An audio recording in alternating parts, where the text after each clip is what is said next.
Okay, so once again, my name is Graham Lawler, and I am the founder of Ultralight Startups. And we're here today to talk about web design for startups. So hopefully that is what you are all here to listen to. I'm going to introduce the panelists, and then we're going to have about an hour-long interactive Q&A, or a panel discussion with some Q&A. So I'll start with Chris Fahey at the far left, I guess, facing you guys. Chris is a founding partner and user experience director at Behavior, an award-winning interaction design consultancy focused on building compelling and elegant user experiences. At Behavior, Chris leads UXD and product design strategies for clients, creating new and innovative products and services including the National Geographic Channel, Blurb.com, Allscripts, UNICEF, HBO, Business Week, the Smithsonian Institution, XM Radio, and The Onion. Chris speaks often on user experience design, and he teaches at the School of Visual Arts Interaction Design MFA program. So thank you very much, Chris, for joining us. Seth Giamonco is next in line, is Principal and Technology Lead at Minds on Design Lab, a print and web design development studio that serves education and social service organizations and startups including SEO Watch and Leader Nation. An experienced software product and project manager, Seth combines strategic vision with hands-on technology development skills. Prior to joining Minds on Design Lab, Seth served as product manager for over 6 years for TaskStream, an education technology company. Dan Macarone designed Gilt Group, Thrillist, and Foursquare, amongst others, or at least the first version of that. So I'll read you his bio. He's somewhat of a celebrity in the startup scene. Dan created Hard Candy Shell with Kevin Kearney after the two completed the strategy and design work on Hulu. At HCS, Dan has worked with clients such as The Wall Street Journal, Saturday Night Live, Foursquare, Gilt Group, Gawker, and CBS Radio. Has spent over 12 years developing online business strategies and user-centered design solutions for companies such as NBC, Fox, Universal Music, GE Capital, AOL, Sports Illustrated, Discovery, Scholastic, and Chivas Regal. He also served as the senior producer for the Digital Club Network, the web's first virtual concert venue.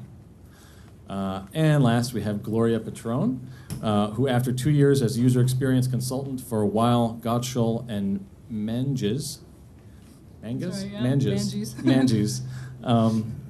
now consults for Citibank and is president of the New York City Usability Professionals Association, NYCUPA, an association for marketing, design, technology, and research professionals to share experiences and create a forum for learning and growth. Previously, Gloria held roles as art director, lead animator, interaction designer, prototype builder, information architect, copywriter, usability tester, and project manager for startups and large firms, including IXL, HSBC Private Bank, and Modem Media. Great. So, welcome to this esteemed panel. It's the best set of designers, 4 designers you're likely to find in New York City. So I thought we would start off by talking about these designers' favorite designs. So I asked each of them to come up with their nominees, and I guess there was some overlap between those. So we're going to go to, let's see, who wants to talk about FreshDirect? I'll talk about FreshDirect, sure. Can you guys hear me okay? Yeah? Okay, great.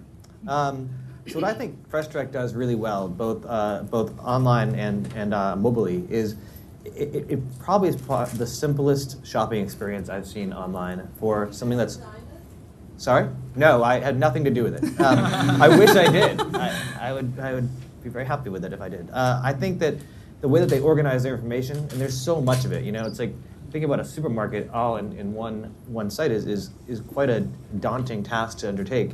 And online, I think they've created something that's really, really usable. They spent a lot of time thinking about the product. They created something that not only do they take in mind what that first-time shopping experience is like, but what it's like to actually shop. Like when you go to the grocery store once a week, you might get the same stuff every week, and they let you do that really easily. On the mobile phone, I think they've made some blunders here and there, but I still think the idea is that how can I translate that shopping experience to when I'm on the go and I know I need something, whether it be tomorrow or for a party or adding to the list I've already put together, and they make that pretty simple for you to do. And I find it really impressive that they were able to do that from the first their first launch, what was that, like 5 years ago, 6 years ago, to what they do today. They've done a very good job of evolving the brand without losing sight of what their focus is. Awesome. Okay. So that is a well-designed site. Who wants to talk about Zipcar? That would be me. Okay. Can everyone hear me? Yes. All right. The Zipcar site, you have the website, and then you also have the mobile app. And I got to say that what comes across the most clearly to me on the website is its sense of fun. It means that they've got copywriting that I would kill to be able to get away with on many of the other sites that I've worked with. You can just tell that their leadership was not afraid to take a risk and alienate people by not sounding professional or stodgy. They actually went for it, and they have like just a very fun language on the site. Does anybody use the Zipcar site? How many of you have the mobile app? Also, all right. I highly recommend checking it out. If you haven't done so already, I think it's a great place to, rent a car by the hour if you haven't heard about what they do. The mobile app, the website and the mobile app do the same thing in that they make it very easy for you to find cars in your area by the hour. And the mobile app is good because you can extend your reservation right from your phone. But it also has other fun features built in that I like to play with, where we were talking about this earlier, you can honk the horn, you can lock or unlock a car, everything, you can do a lot of things just from the mobile phone.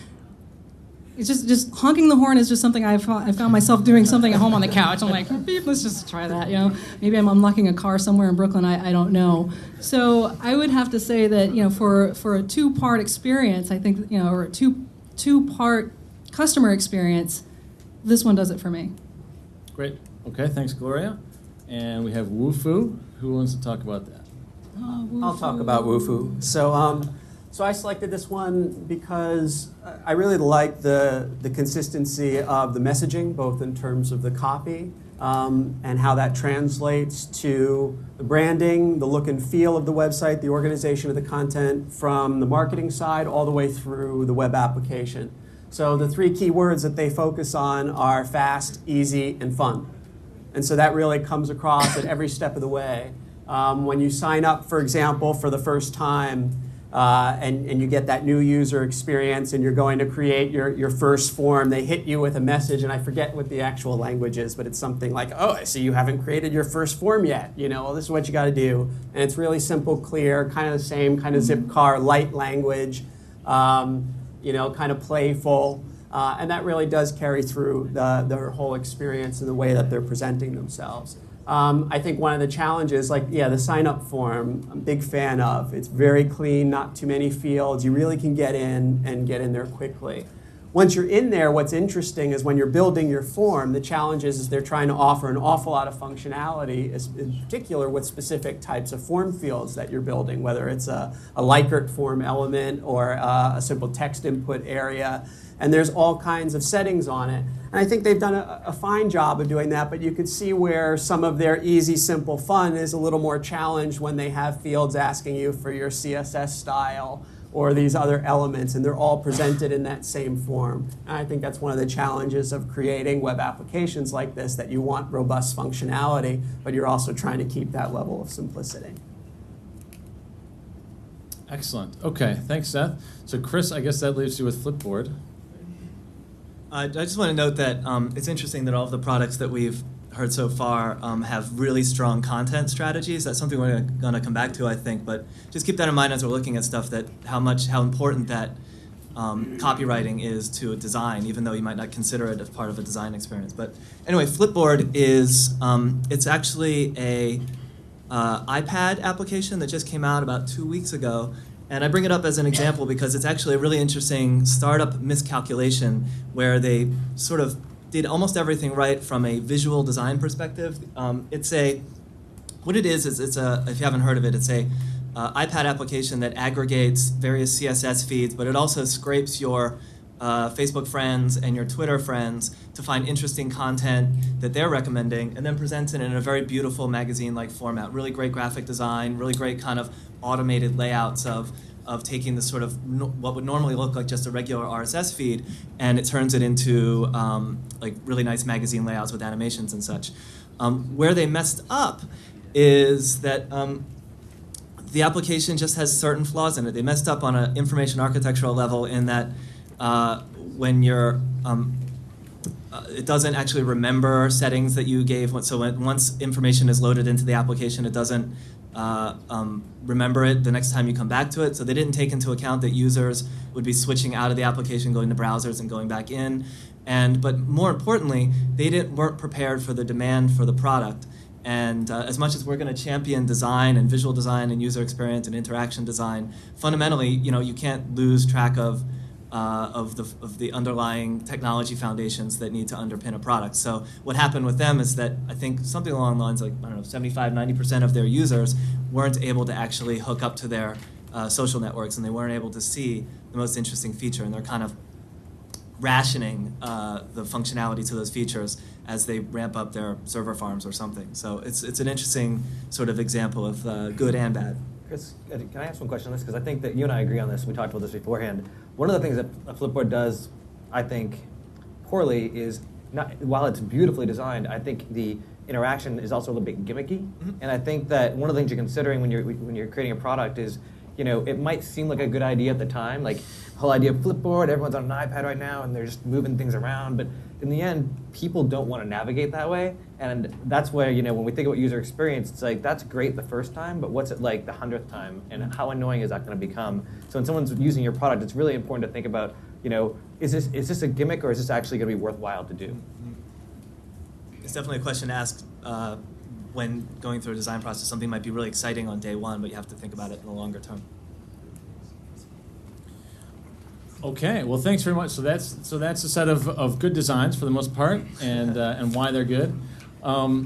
So I have entitled this event "Web Design for Startups," and it's somewhat of a provocative name or title for a panel, because it seems like these days the phrase web design is a controversial one within the design world, and people don't actually use that anymore, or maybe they haven't for a long time. So why is that? Why do we not use the phrase web design, or why is that disparaged these days? Well, since I probably was the one who brought it up early on in the process, I started off with web design, I guess, in the early to mid 1990s. And back then, web design was like the catchphrase, and I think it has grown up since then. So back then, the web itself was new. It was this new medium. People were not quite sure if it was going to be a fad. Maybe it was going to go away. Maybe some people didn't really take it that seriously. So to be a web designer also implied that you had a mohawk, or that you were somehow a surfer or a skateboarder, and whatever. In the last, what has it been, like 20 years, 10 years? Let's not talk about that part of it. All right. Since then, we've learned a lot about like leveraging what we call the online channel, and it has split and it has grown many heads. So it's not just a website now; it's become websites led to CRM systems. Websites, then they also led to social networking, and then led to mobile. So everything is now, the web was the great granddaddy of them all, I think. But to now, I think we've come full circle, because the next generation of design has come along. Now it's not just about, are you going to put your logo here? Are you going to put your navigation over here? And how are you going to do your homepage? It's so much more than that now, because it is your way to speak to an audience and begin the process of a customer experience. And these things entail things like you're going to hear, like information architecture, content strategy and copywriting, just user experience design. You're going to hear more about that later. So creating this user experience, making things usable, So we're at the next generation now. So when Graham called me and said, we're going to have a thing on web design, and I'm like, maybe it could be online, interactive design, interaction design, just designing for the online medium, especially for people who are starting to come into it now. I don't think you're going to if you go to your nephew or someone who's younger, Okay. you want to be a web designer. Yeah, Yeah, Grandma. It strikes me as an immature word. Yeah. It's Yeah. sort of it's the kind of word that someone just getting into web design would use, and then at some point it actually expands into meaning something more. So it's a word that meant something 15 years ago, 10 years ago, but nowadays in the industry, people are so specialized, either in a particular or multiple areas of what might be considered web design that. I think it may sound like we're just talking about semantics and picking nits here or something, but in our world, to use that word, it's almost like I don't know what you're talking about. You have to tell me more. I think it could also be Okay. a danger to you, though, as a startup person. If you're looking to hire a designer, you want to think about all the different factors that go into creating your product. We call it at Hard Candy Shell, we call it digital product design, because we think of ourselves, everything that we create is a product. It's the thing that people use, and you wouldn't let just someone who knew how to build a tree house build a real house. And I think that's a really interesting analogy, because so many more people go into building that house: an architect, a master builder, or whatever it might be. And like all these elements that are part of this, they really are important. And when you say like someone has their nephew, like I've heard this so many times. Well, I know someone who went to art school. He can design this, and it's like he might be able to design the most beautiful thing in the world. And that's great, but if no one can use it, then you just have a beautiful piece of Or if nobody art on the understands web. what it's for. Yeah. Okay, so let's go through these points then. Just quickly, take them one by one. Maybe Dan, you can start with graphic visual design. What is that as distinct from the rest of them?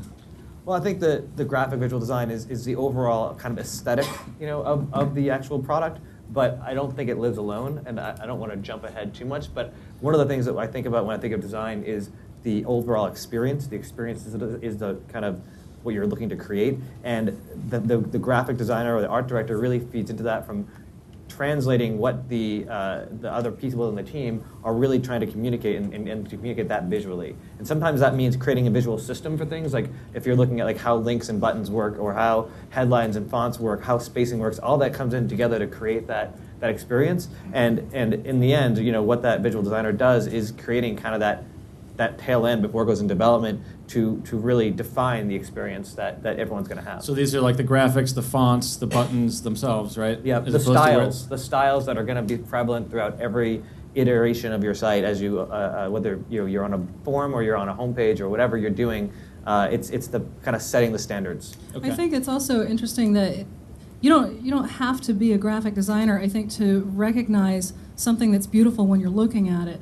But almost everybody can recognize when they're looking at something that's just ugly to look at. So I think that it touches on something that's very innate. What appeals to people's sense of aesthetic. Visual. Okay, cool. So Seth, maybe what's interaction design?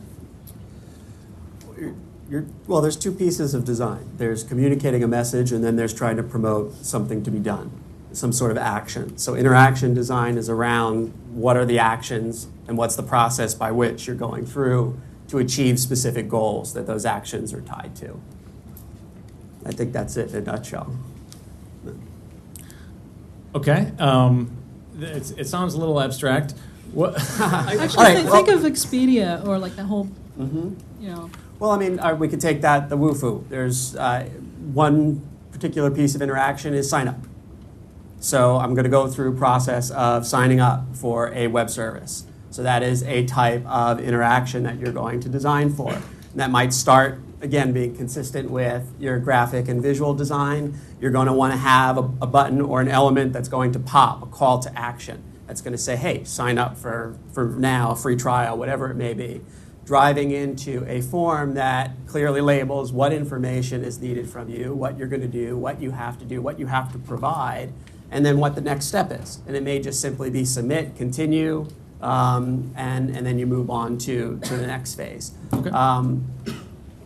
So Chris, then, what's information architecture? Yeah, I should say that every one of these terms, everybody who practices one of these terms as a primary practice will lay claim to several of the others. Yes. So true. So an information architect will say they do interaction design, and they do some of the graphic design. So and likewise every other role on here. So I should just preface that with the statement, which is why every one of us is trying to say things about what the other person is being assigned to speak about. So information architecture is narrowly defined, is kind of twofold. It's the way it's sort of related to information design, which is sort of where things go on a page, what is the priority and structure of information on a page, but also how that information is organized sort of deeper inside of a site or a system. So information architecture includes everything from how search engines present the information in a search results set. It includes things like how data is tagged and what are the sort of the hierarchy of systems inside of a site. So on Amazon.com, there are a book might be found in the sports book section and in the how-to section and in the sort of biography section because it may fit all those categories. Information architecture is a discipline that comes out of library science historically.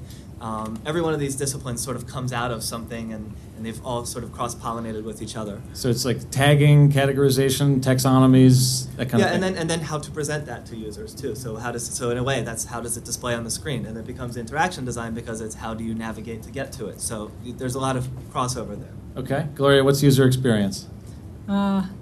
User experience, I think, can be summed up with the way you feel after you've just gotten done dealing with somebody's website. Right? To me, that's user experience, whether or not you had a positive or a negative one. I use a similar analogy.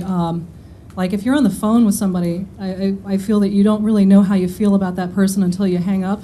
So like sometimes you're like, oh yeah, all right. Oh, this guy, yeah, great talking to you. Jerk. Or like you hang up the phone, you're like, oh, that's a great person. Yeah, I gotta call him back. Or, so similar, I think. And this may be being too simplistic, but user experience means that I was able to get into a site. If it's a transaction thing where I need to get in, do something, and get out, was I able to do that, right?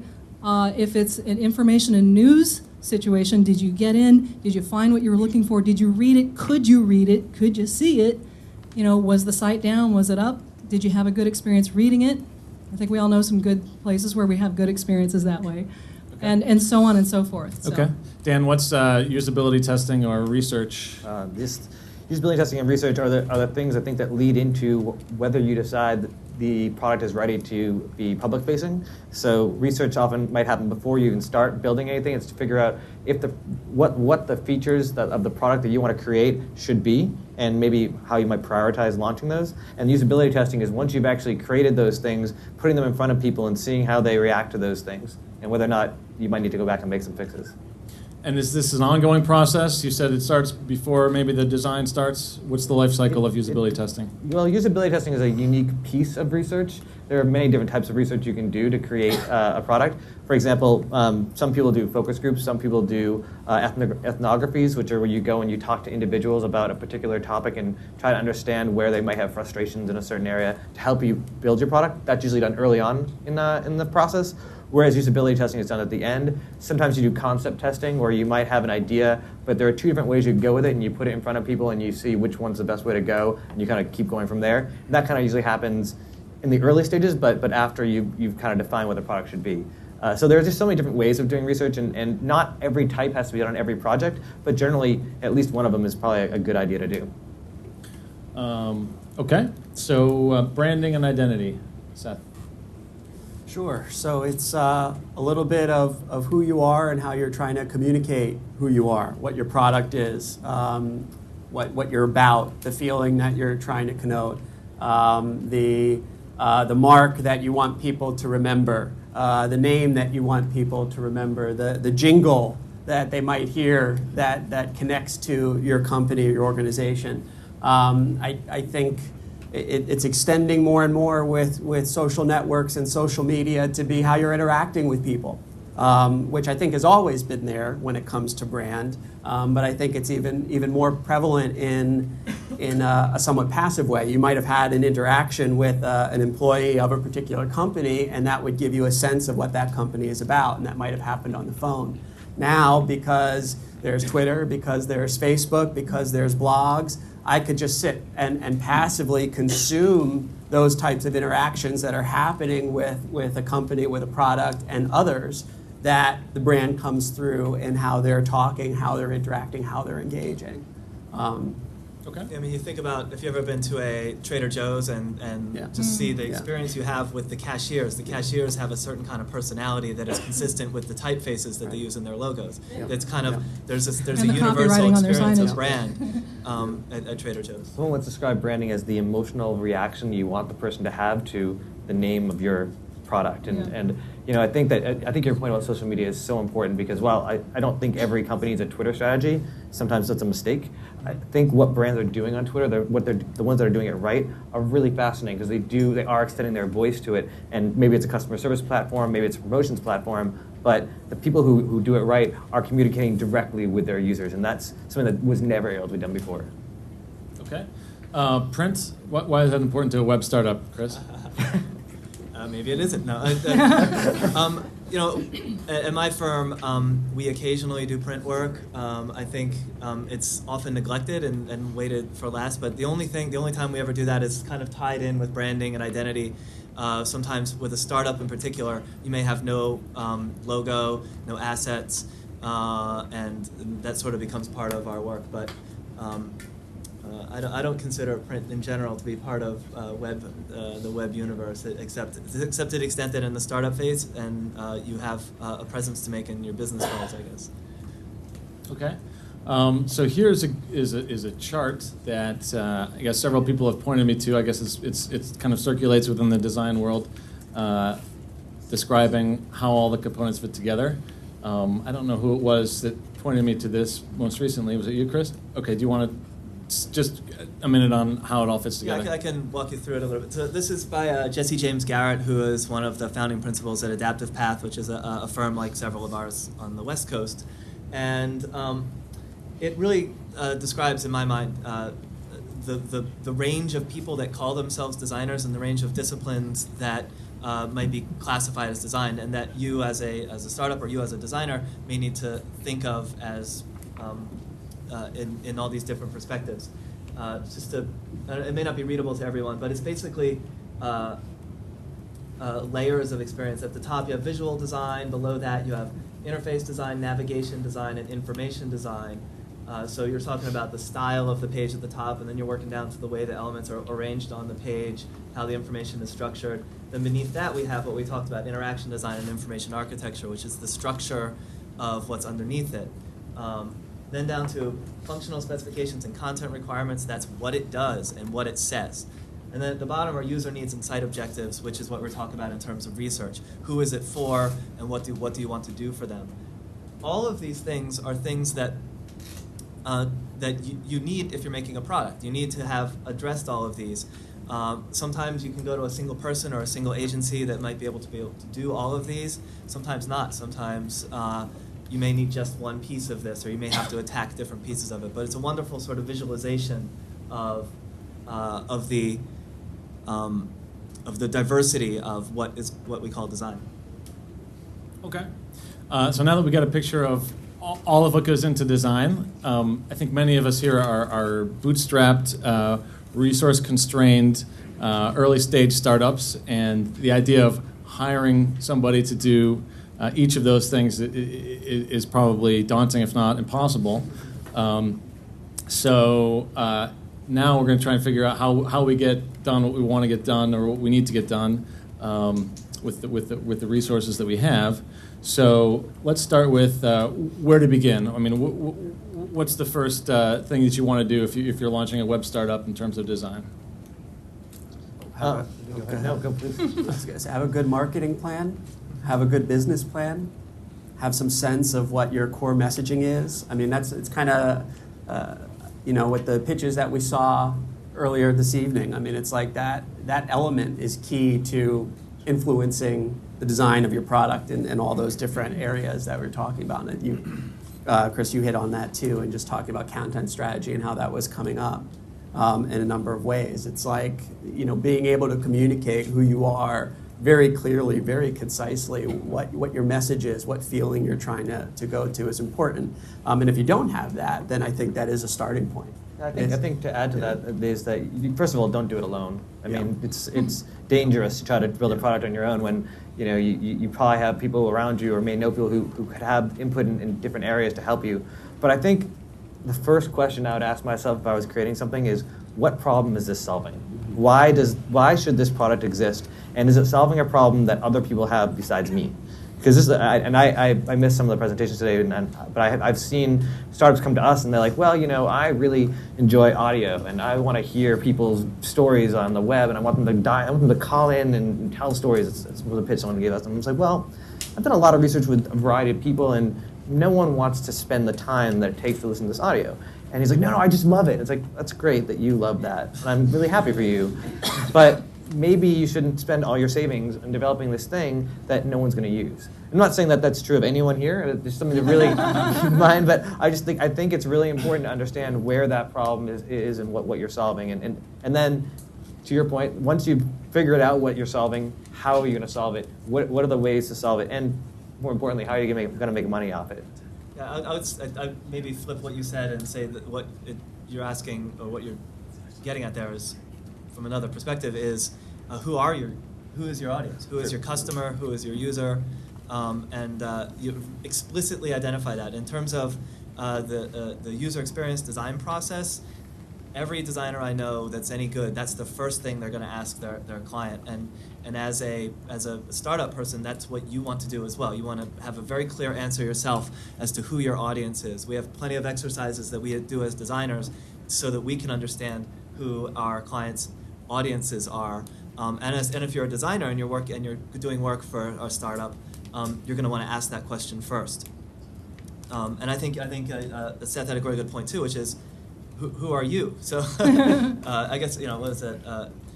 I guess it's so who are you as a company? What's your personality as a company? What's your brand personality? And and who are you for? Actually, to build on that, a really good example comes to mind. I was working with somebody who runs a lighting design company, and that company had been in business probably for 20 years, and he had a website, and I was working with him on the website, and I said, all right, so who's your audience? And I think he knew who his audience was, but it wasn't until we actually sat down and went through the process of really identifying who's your audience. What would a person's name be? How old are they? What's their job? He actually didn't know who his audience for his website was. Right. And so by going, we went in the short course of an hour or two, we came up with 3 distinct profile sheets on the distinct type of person that would be coming to his site. And he looked at his site, and then he looked at who was coming to it, and realized that what was on the homepage of his site did not match up with who it was that he wanted to be coming to his site. And so that has given him a basis now, to a starting point for him to So when you say who's the audience for, or who's this website for, it's actually a little bit more involved than just thinking it's yourself. And it's also, but the other thing is, not everyone. Yes. It's the two sides. Very of it, much so, yes. Because we all want to strike it, rich to the next Amazon or whatever, but there are. I think it's okay to have a focused set of people that are your audience. I think it's important. Maybe eventually you'll grow and have this set and this set, but to launch, just to try to build some excitement about your brand, I think you really want to focus on what that right subset of people is. Right, you could start your product as a product just for a particular college, for example, and then you can go to all the Ivy League colleges, and then maybe you could extend to high schools, and then maybe to the general public, and see what happens. That might work. So say you identify this problem that you're trying to solve and the audience that it's targeted to. Then what's the next design step? First of all, are those things that the founder does or a designer does, or both? It could be anyone. It depends on who you want to work with. For example, and I'll use a real life scenario. We have a woman who's a very, very smart woman, works in the finance world, and she came to us and said, I have an idea for a product. I want it to be this, and I want it to be in this certain space. And we're like, okay, that's great. Good idea. She says, well, I don't know what to do now. So we worked with her and kind of helped her develop what the overall strategy should be so she could fit in that space. And that didn't take that long. It took us a few weeks to really work through that, figured out who the people she would need to work with besides us would be, and then from there on went into the next step of the process, which was defining the voice, the personality, and then eventually the user experience of it. But in that case, this was one person with an idea. Sometimes it's just you on your own. You might have enough experience creating products that you've done this before. You can do it again. You can get to a certain point by yourself, and that's totally fine too.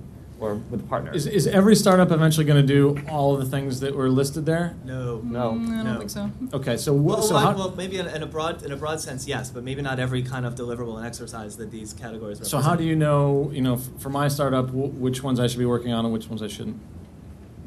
I think it would first depend on how much you know about that space. So, for example, if I'll use Foursquare as an example. So Dennis Crowley, who started Foursquare, he had worked in the social media world. He created a product before called Dodgeball that was kind of like Foursquare, where you're checking in on your mobile phone before the iPhone came out, and it was kind of a social network between your friends and finding out what bars they were at.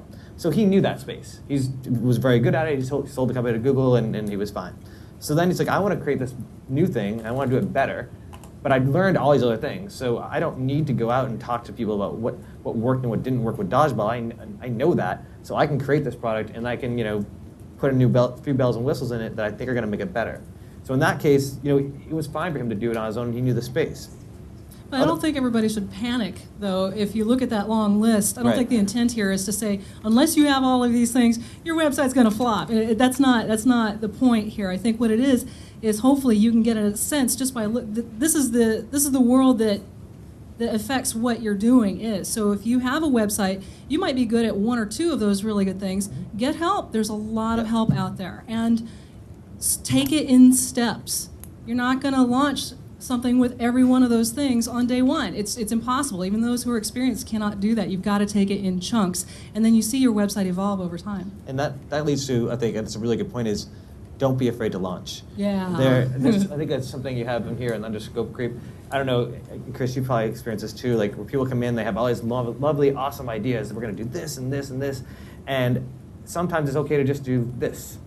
And then add something on later, but just focus on that and get it out there. See if people use it and get feedback from it. I think that's so important. Just don't be afraid to get something out there. Yeah. We were talking earlier about how the designer and client relationship. I'm gonna use the word client, but I guess it's the founder and designer relationship. Whether the designer is on the team or an external customer, it's sort of like a Spock-Kirk relationship. In the sense that they have to fight all the time, that there's a certain amount of battling that needs to happen. The designer is there to question the sort of gung-ho decisions of the founder who really wants to do it all. And the designer is there to kind of sort of throw cold water on it sometimes, to sort of help prioritize ideas. Also, the designer may have crazy ideas as well that don't meet in with a business plan, but in a kind of entrepreneurial environment, I think a good designer is there to kind of be someone to bounce ideas off of, sometimes a bit of a psychiatrist to sort of be there to, sort of emotionally Hold their hand a little bit, Yeah, be a hold their shoulder to hands. cry on. Exactly. And a designer, I think, can be a team or it can be one person. I mean, Right. don't be afraid to let it be a team. Because I think, like you were saying before about designers, I can call myself a designer, Gloria can call herself a designer. We have very distinct backgrounds. We both work in the design world, but we both have, I think, a variety of just expertise, and it's both useful for projects. But I think that even within an agency, when you have a designer, a UX person, a strategist, whatever they might be, they're all there to look out for each other too, as well as you, to help you and help each other help you as well.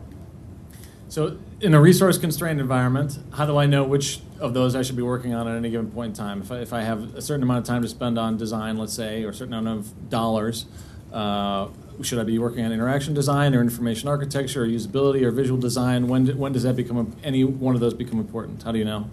I think it would depend very much on what your product is. If your product is very content driven and you're pushing content out there, then information architecture may be a critical component of what you need to focus on. If your product, one of the other examples I was thinking of sharing at the beginning is a company called Campaign Monitor that does email marketing software. Well, their email marketing software is targeting design firms.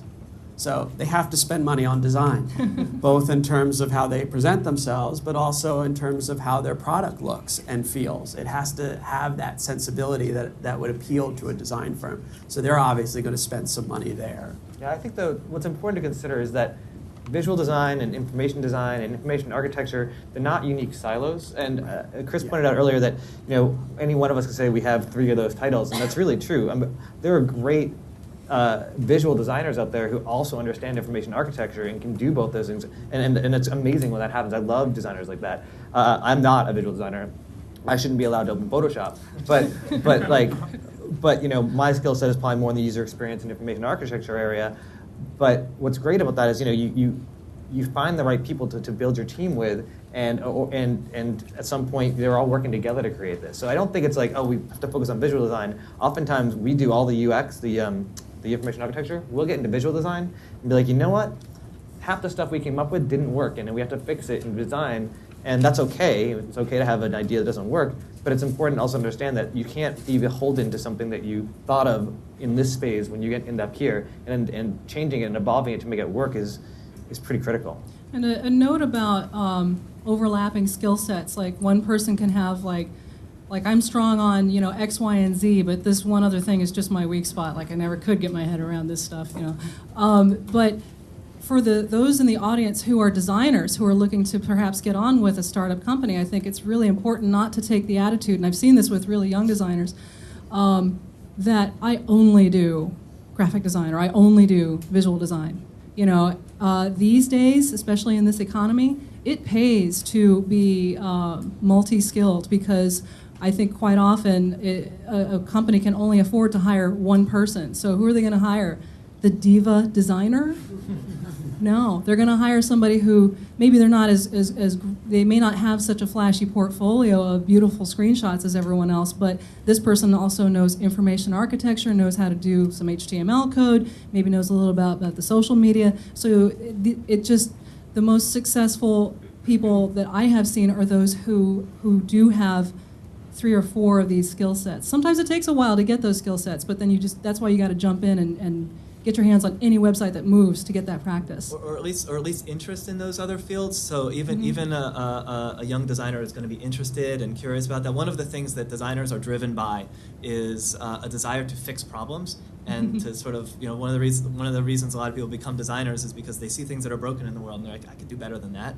So they all have this kind of instinct inside of them. So one thing I think is really helpful is if you have a designer that's available to you, whether they're on staff or they're just coming in to visit, bring them into some of the meetings that you might not otherwise think of having them there.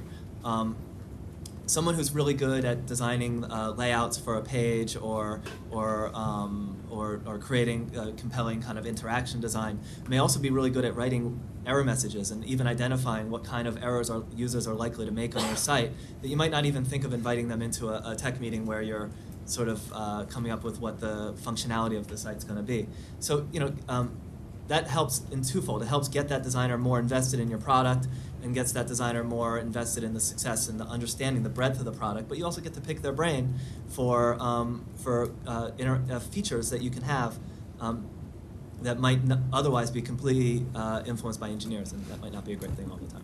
Chris, I think one point there is so important that and I don't know if you meant to bring this up this way, but getting designers involved in meetings with tech people, and I mean in both sides of the project, if you have your team together at the beginning where you have a tech developer or a tech lead rather and designer, get them all in the same room. The whole process, make sure they're all working together, because the last thing you want to do is have a designer deliver designs that can't be implemented and have to start from scratch. And a good tech lead will contribute a lot during the process, and they will have ideas of their own that we may not have thought of because of something we may not have known was possible technologically.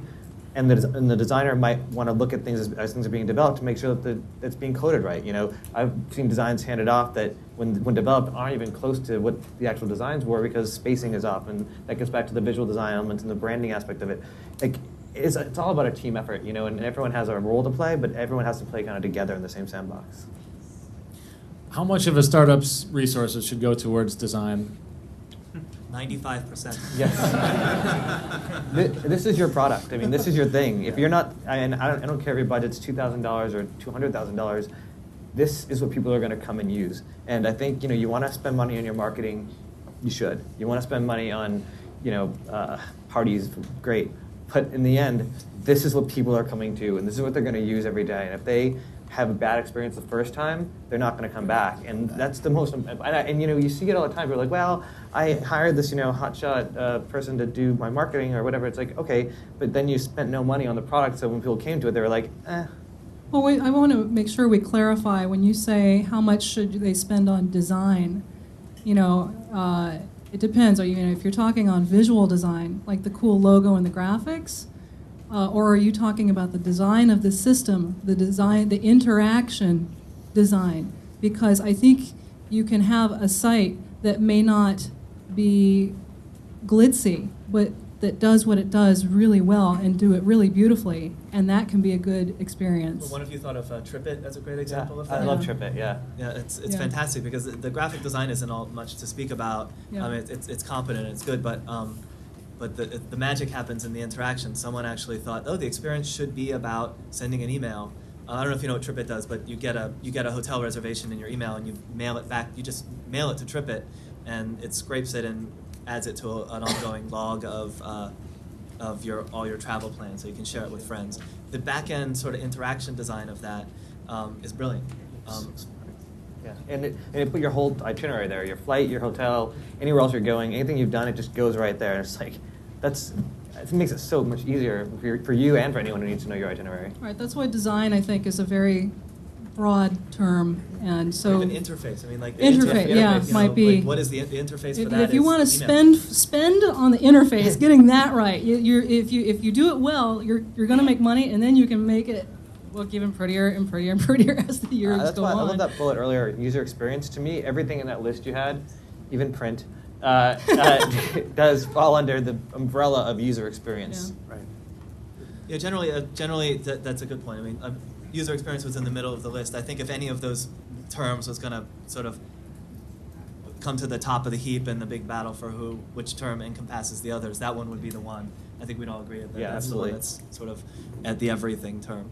When do you stop designing, or how do you know when you've got something that's sufficient to launch, or you're not designing forever? Well, it's not just designing; it's developing, right? So you can never stop designing. Yeah. I mean, I you don't can think launch. you I mean, can. I think that every product that's online right now is still designing in some way or another.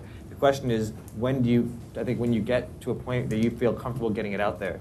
And I think as soon as it feels usable, forget about all the other things you want to do. As soon as it feels like someone can do what they want to accomplish here, put it out there. Let someone try it. Let your friends try it. It can be a closed beta or whatever, but just get it in front of people, because otherwise you'll never know. Over time, I think that you get a site out there.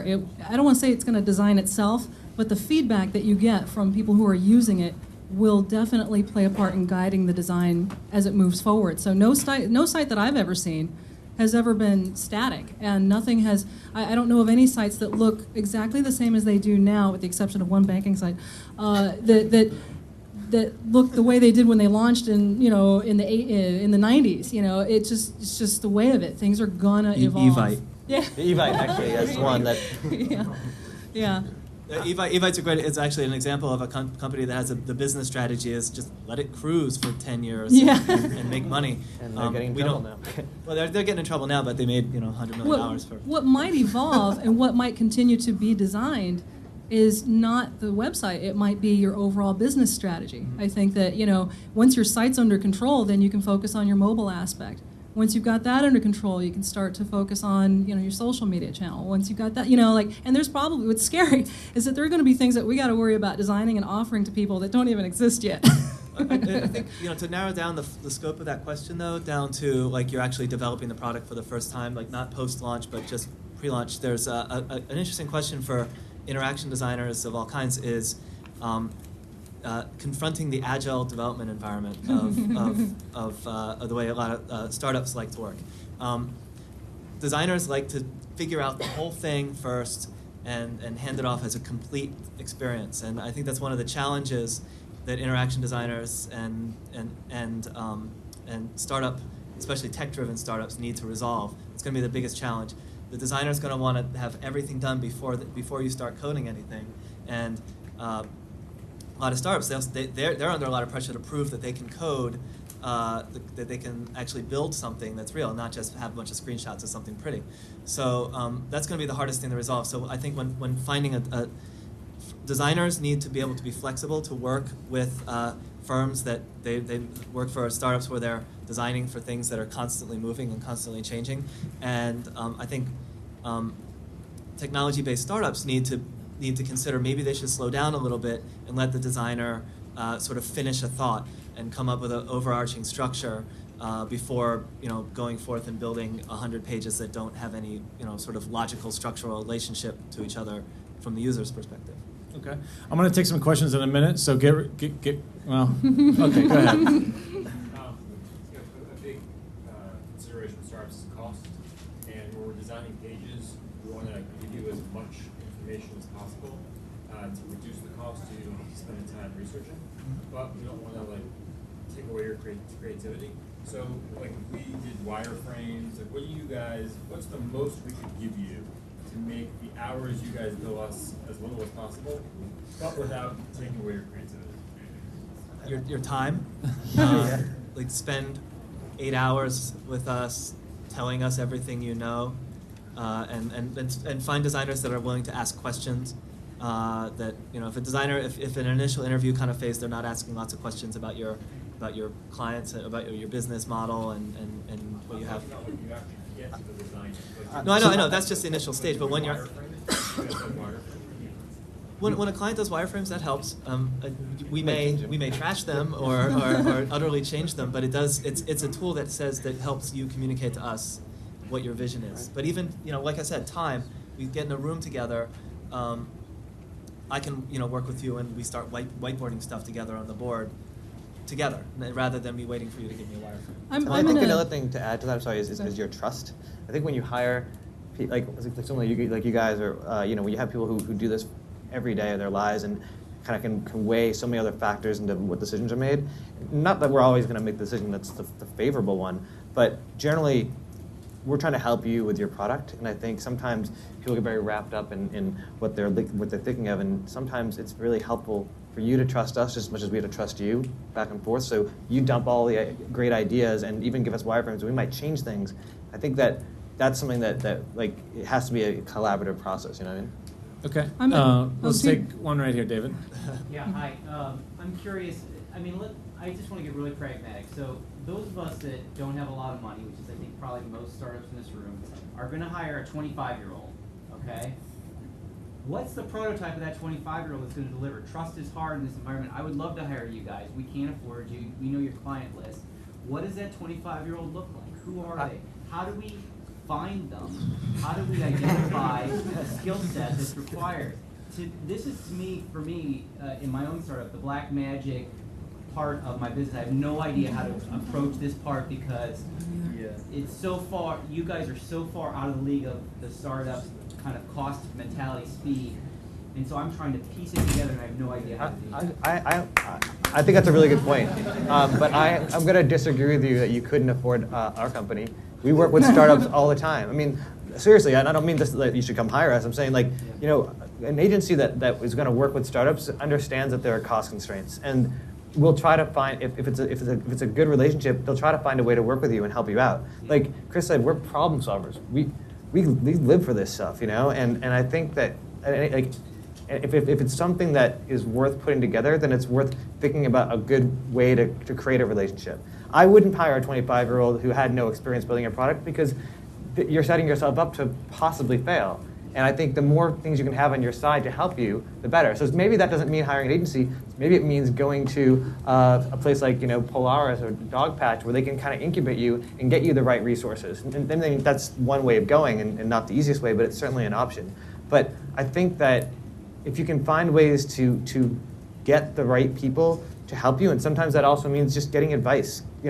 We give advice all the time. I know you guys do too. We're happy to help people out. But to me, that's way more important than just making a lot of money off a site that may or may not succeed. I mean, I'd rather create things that are great and get paid a little less from them up front. So what's a realistic budget if you're a startup and you want to, quote, do it right? How much are you going to be spending? That's a tough question. It really depends on what stage you're at, and it's hard. It's really hard to answer. What stage you're at, what you're building, What your goals are, what your skills already are. What's the least? Let's say everything was lowest cost. What's the least you could possibly spend to do it right in your view? I'll give you hopefully something that answers both of your questions because. For example, you had asked about what can you provide that will actually cut down on the amount of time that you spend, and you're asking, can you find a viable 25-year-old who has enough of these skills to get you through the day? I personally would not hire a 25-year-old for something like this. If you need multi-skills, you'll find somebody like that who's maybe a little bit older, perhaps someone who's just been laid off from like a company right now, because there are a lot of unemployed people right now. I think the best way to get a hold of people like that is to attend events like this one, to volunteer, or volunteering is a different topic. To go to a lot of these meetups where meetups like, I think IXDA in particular, well, you will find 25-year-olds there. But I think that just circulating and networking, that's going to get you in touch with the kind of designers who are they're either looking for a break, they're looking for people to take a chance, or you're going to find older, more seasoned people who need something to tide them over in between, or maybe who are looking to completely leave behind the whole institutional thing. And in your case with documentation, the job I'm starting right now for Citibank, I was really upset when I showed up and I had intended to do my whole user persona and all the bullet points and everything, and they're like, here, we did this document, we did all the thinking for you, and I was like, that's great, this is no fun. But I realized that they actually had put a lot of time and effort so that I could hit the ground running, and I got to give them credit.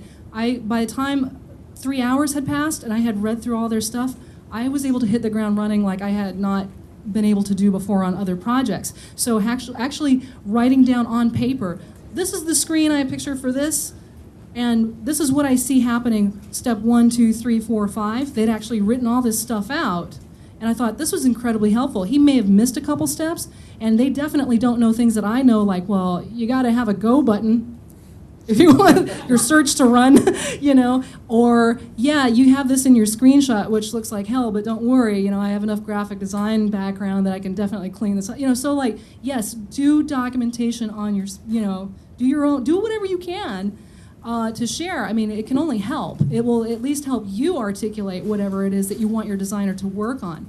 But yeah, they're not going to come to you. The designers are not going to come to you, but they're out there. So, getting back to some numbers, let's say I have $10,000. I need to start my build my minimal viable product, and I have $5,000 of that's going to developers, $2,000 is going to legal, $1,000 to marketing. I have $2,000. Let's say I'm really going to splurge and spend $2,000 on design.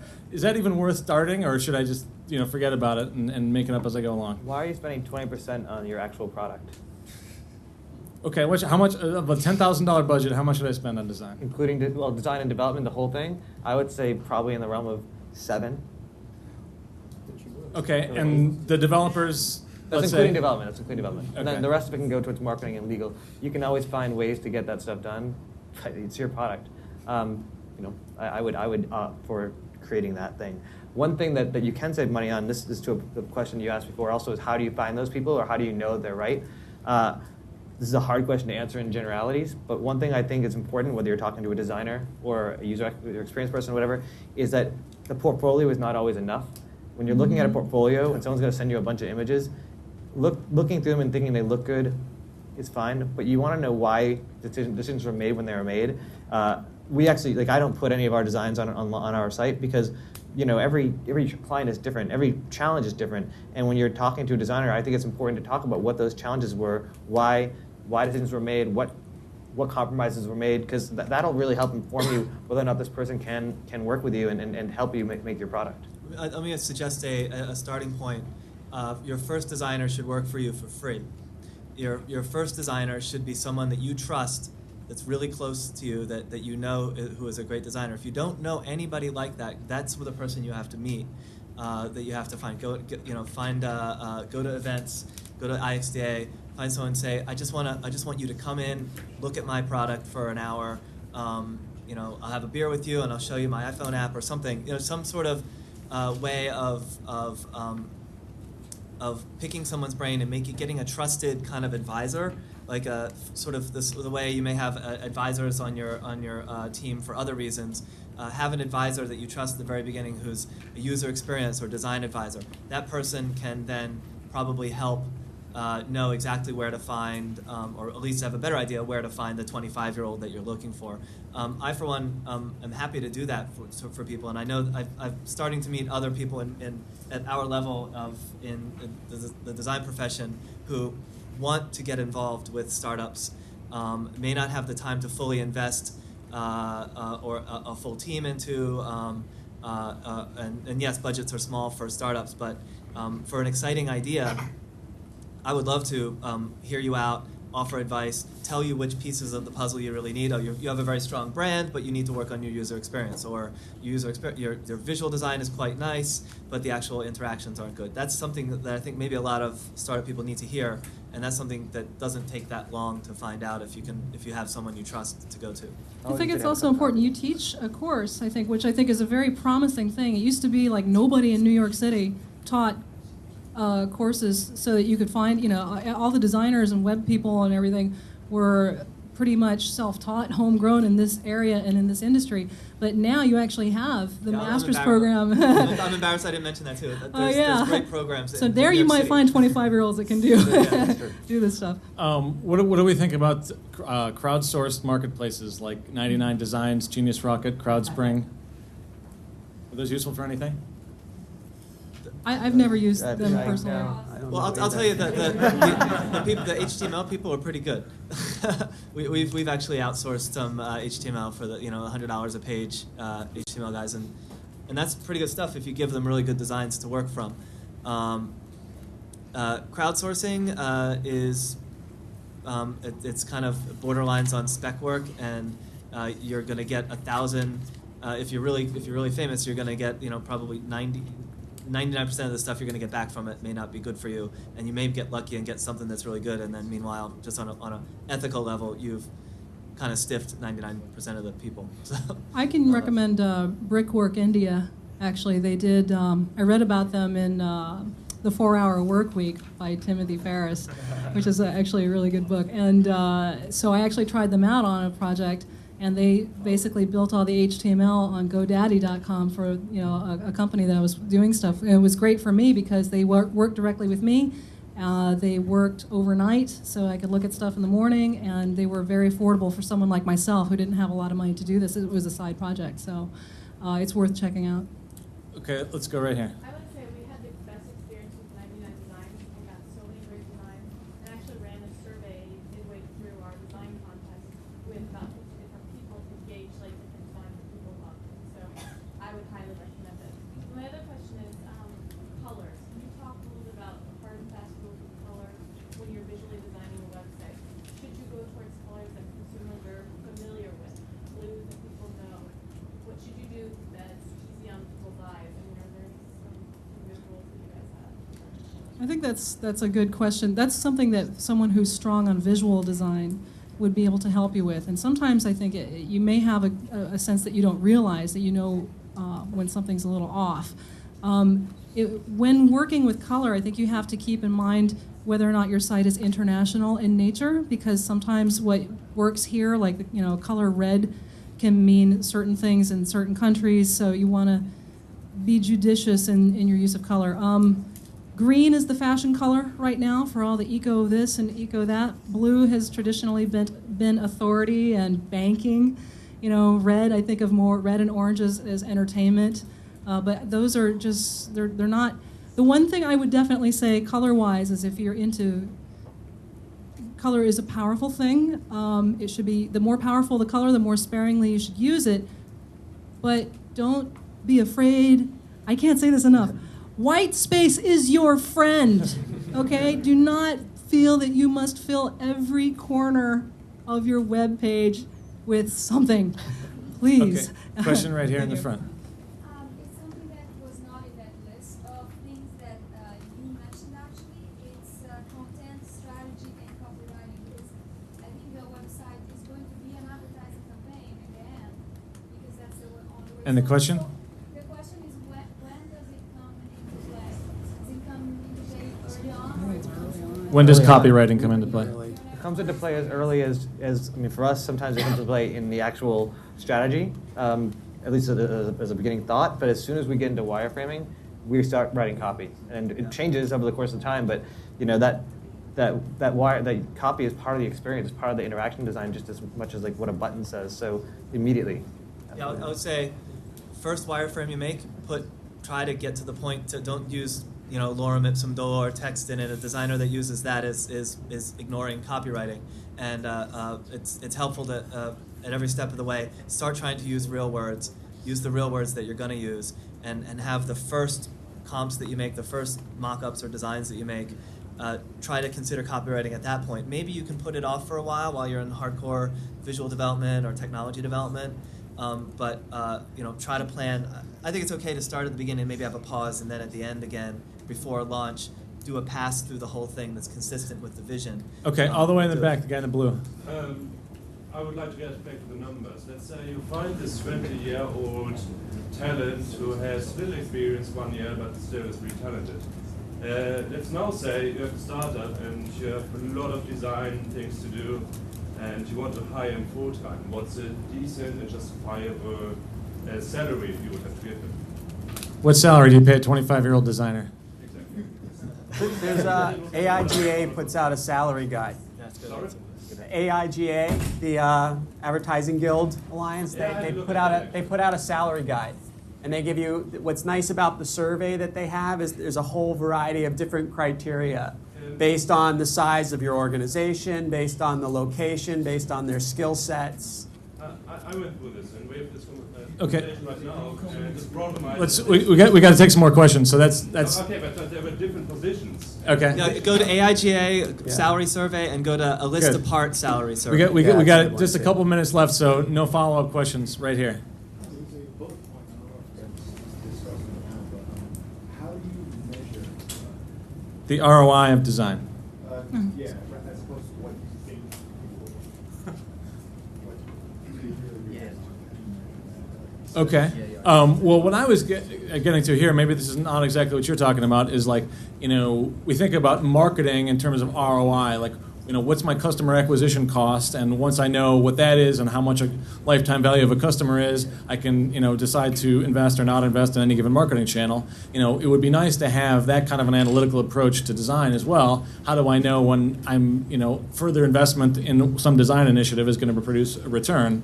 You have a answer for that? There's a thing called A/B testing where you can put up multiple versions of a homepage or a landing page or a site, and they're making, and then you can sort of see which page works better than another. And there's actually several tools out right now. I think Performable is one of them, and abtesting.com. Google Website Optimizer? Yeah, exactly. exactly. Yeah. These are simple tools to test and compare designs that you have and get an exact And you can see if ROI. there's a big difference, and if so, then you You can also use analytics to test whether or not your your interaction design is successful, to see if people are following the paths that you want them to and where they're jumping off from those paths and leaving the site. And That's always that's helpful. free. That's free. Yeah, a lot of it you can get from Google Analytics. I'm going to take this guy right here. At the beginning, each one of you picked a site that you really liked. Are there any sites that you don't like and things we should really avoid in design? Time Warner Cable. Most sites. Which sites do you not like? I find if you go to a design, I mean, this is my experience going to designers forums, that there's a lot more talk about what's wrong than there is about what's right. So I think you can find plenty of examples of what people feel is wrong. Question here? What are effective Twitter strategies and how does design go into it? Twitter strategies? Yes. I'd say I think Dan, you put it right before. Twitter is your brand. It's your brand. It's how you. I think it speaks to your copywriting and also how you want to talk to your audience. It's your chance to interact directly with the people who use your brand, and I think you have to choose, much in your overall strategy, how you want to be seen by that person, by those people, and then you choose how you respond to things on Twitter. I have a simple answer to this. If you don't have a person on your team who can talk to your audience the way you want your brand to be personality-wise, then don't have a Twitter account. Your Twitter account should have the same personality as your brand. If you don't have someone who's very personable and friendly and gets along with people and has a great personality, you don't go on Twitter. Unless you're an angry brand. Okay, all the way Unless in the you're an back. angry If you're an angry brand, you could do that. Right there, the green shirt. Yeah. So you guys talked a bit about how we could help you guys get started. I was wondering, once we actually engage in a designer, what's a way that we as a startup can really help you guys maximize what you do? Right? Beyond cost constraints, how can we make you guys do what you're really good at? How can you get more value out of your money from a designer? Is that it? Or once the design process is started, how can you be more helpful in that process to cut down on the billable hours? I think Dan hit it perfectly. You want to engage your designer in every facet of what you're doing. I think that will make the most efficient operation you can. So if you find the right designer who has the right mind, that is, passionate about what you're trying to do, who is trying to help you succeed and address the problem that your product is trying to address, then engaging them in all aspects is what will be critical. If your Okay. designers and developers aren't talking, you're probably going to have problems. We're gonna go into a speed round here, so we'll But if you have. want to reduce hours, engage them on a fixed rate. Give them a project that has a fixed price, and they'll work 10 times Okay. the hours to get it done. Totally. So we're gonna take direct Yes. questions. Only one person gets to answer any given question from now on, right here. Internal team versus agency. Internal team versus agency. So this is on this slide. How do you know whether you should be an employee or outsource design? I would say eventually strive to have an internal team, but start with an agency. Okay, the black shirt all the way back. Responsive design versus creating a mobile site. What versus creating a mobile? Responsive web layouts. Like instead of having you create a mobile site, you have a responsive site that basically responds based on key queries. Is it mobile web or? Yeah, Yeah, mobile web. Okay. It depends. Yeah. It really depends. Yeah, it really does. It depends. Okay, we like that answer. Right here. After your original build out, how much did you expect to reinvest into your company as maybe a percentage of your original build out on an annual basis? How much should you budget for design on an ongoing basis? Seth? I don't know if I have a percentage, but you definitely want to leave a nice chunk to follow up after your initial launch. I don't Nice know. chunk. Is that what you? I don't know what the right percentage would be. It but- depends on how much of your product you're launching with and how much is on your product roadmap post-launch. Do you have a sense of, some big webs, Google, for example, how much do they devote to design on a regular basis? They do it kind of differently than other people. Well, I mean, they have big budgets, right? But there should be a fraction still. I can't talk about Google. I can talk about Foursquare. Okay. That'll help. Foursquare initially paid very little for design, did everything in equity, but they have raised 3 rounds of capital, and I would say they're devoting, in terms of design and development, are devoting a majority of that to just that. Their team is 30 people, and 27 of them are designers and developers, and that's Okay. pretty. This lady right here. What do you think about using templates for startup businesses? It seems to be, I've been doing web design for a very long time, it just seems to be, in these days, there are templates out there, a lot of companies just using it, and Using all the templates. using templates, and all website will kind of Okay, got it. identical. Got it, using templates. So maybe this is like a CMS, maybe this is WordPress. I'll say something about that. I think Okay. I think that templates actually provide a pretty good service for people who would otherwise be completely stuck. When you can do it yourself, it's great, but templates should give you that tool to at least get you out the door and get your idea running. Okay, we'll take one more question, and this guy right here. If you have the option, design should be employee number what at a startup? Your designer as a founder or as an employee should be your first person you hire, second person, fifth person, 10th person. Depends on whether you have an agency or you're building it internally. If you have an agency, you shouldn't hire a designer right away until you need production done. And then if you are doing it internally, I would say probably it should be in your first 4 or 5 people. Yeah, I would say 3 or 4. Yeah. Okay, so I'm going to make a message to the panelists here.